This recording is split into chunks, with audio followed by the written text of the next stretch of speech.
यो हो कैलालीको टिकापुर नगरपालिका स्थित टिकापुर उद्यान, जसलाई टिकापुर पार्क वा ऐश्वर्या उद्यान पनि भनिन्छ।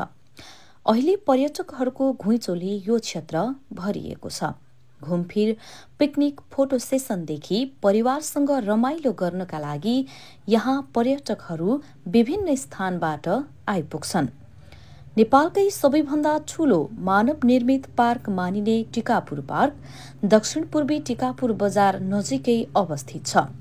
राजा महेन्द्रको पालामा स्थापित गरिएको यो उद्यानलाई टिकापुर बृहत उद्यानको नामले पनि चिनिन्छ।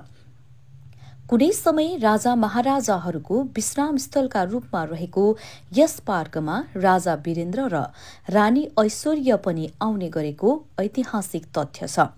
पार्कभित्र प्रवेश गरेपछि एउटा मुख्य पथ भेटिन्छ, जसको बीच भागमा आकर्षक स्तम्भ राखिएको छ। पार्कका विभिन्न समूहमा छुट्याइएका रङ्गीचङ्गी फूल, हरियाली बगैँचा र विश्राम स्थलका कारण पर्यटकहरू यहाँ घण्टौँसम्म रमाइरहन्छन्। पथको उत्तरतर्फ बनाइएको विश्राम स्थल अगाडि रहेको पानीको फोहरा बालबालिकादेखि युवासम्मका लागि प्रमुख आकर्षण बनेको छ। फोटो खिच्न चाहनेका लागि पार्कका यी ठाउँहरू विशेष गरी लोकप्रिय छन्।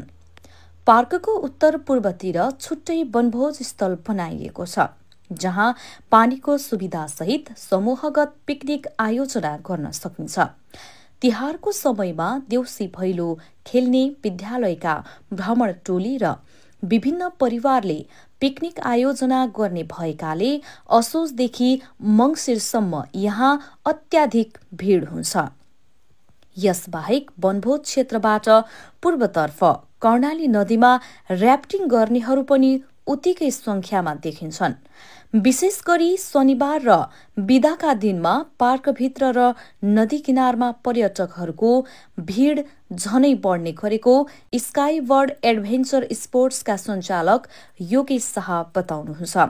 प्राकृतिक सौन्दर्य, ऐतिहासिक महत्त्व र मनोरञ्जनका विविध गतिविधिका कारण टिकापुर पार्क अहिले कैलाली मात्रै होइन, सुदूरपश्चिमकै प्रमुख पर्यटन गन्तव्यका रूपमा पनि स्थापित हुँदै गएको छ।